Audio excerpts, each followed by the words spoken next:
So today we are going to discuss in short the main qualities, the main characteristics of Tagore, of his Gitanjali, and these are the frequent questions which always appear in the examination also based on Tagore or based on Gitanjali.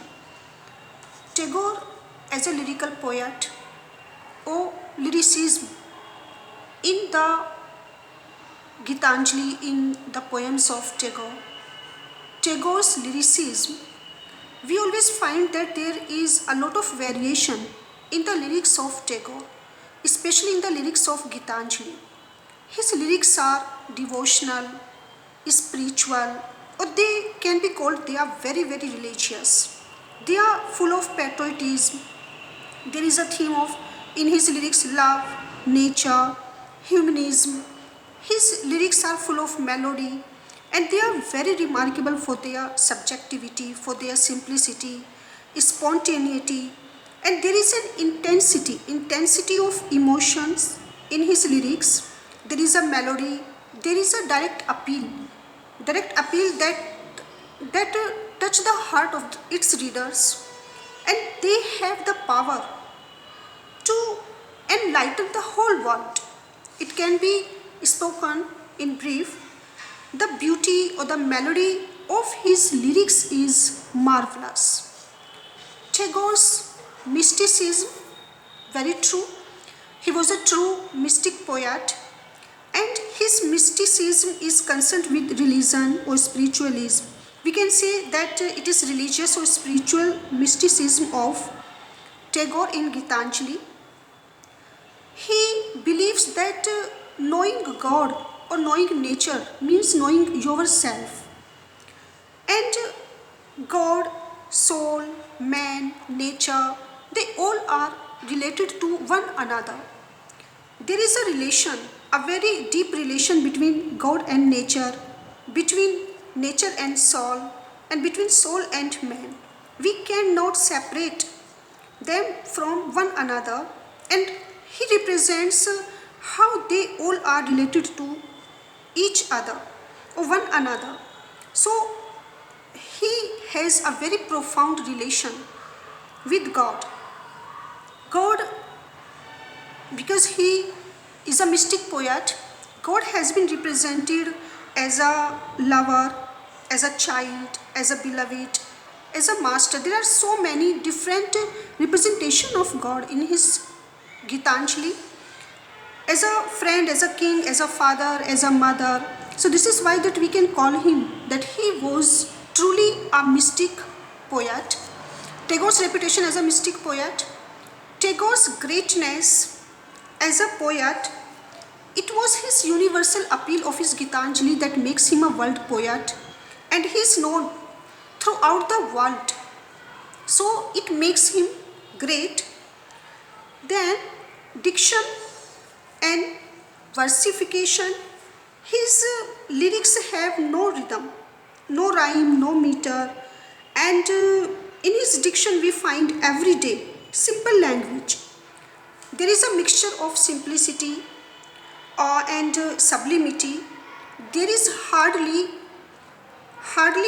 a difficult word or difficult grammatical constructions.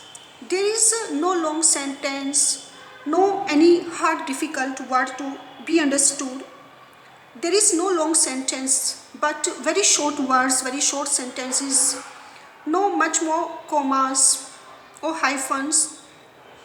So his lyrics are very simple and very sublime because of his using the English language in a simple way.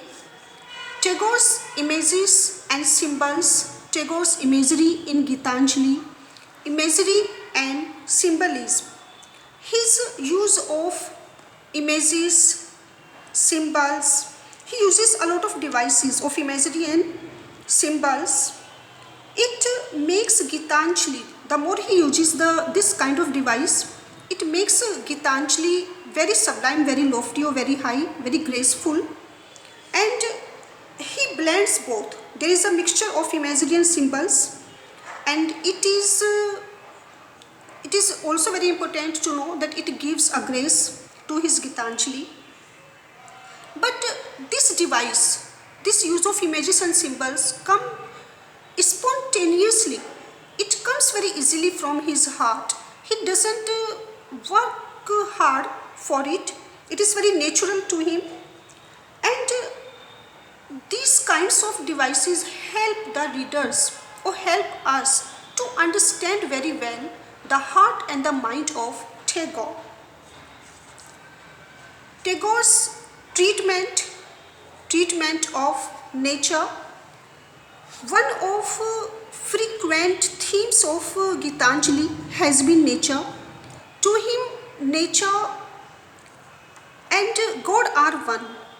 He represents all the different phenomena, all the different aspects of nature. He represents its beauty.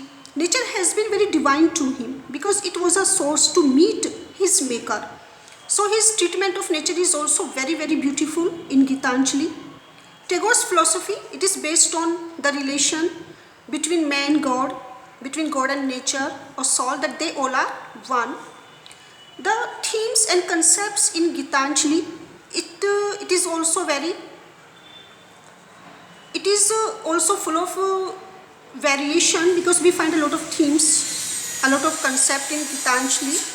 The main or the central theme, we can say, it is the realization of God through dedication and surrender before God. There is an optimism. We find that Tagore seems to say that if we want to know ourselves, that we must try to know the nature, and then we may be aware of God. So Tagore's treatment of death, as his lyrics are devotional lyrics, and the theme of love and death attract us a lot. He regards that, being a very spiritual poet, he regards that death is not the end of life, because he believed in Bhagavad Gita. He believes in the immortality of soul. He believes that he has a lot of faith in God, in soul, in its eternity, and he regards that death is not the end of life, but it is a renewal of life. Gitanjali, a critical introduction and evaluation. Gitanjali is the voice. Gitanjali is the voice of his heart, of his soul, of his mind. It can be called that Gitanjali is a spiritual autobiography of Tagore. It comes from the inner corner of his heart, and this is why that it direct goes to the heart of its reader. So there is the voice of Rabindranath Tagore. It is spiritual, it is autobiographical, and it is his own voice.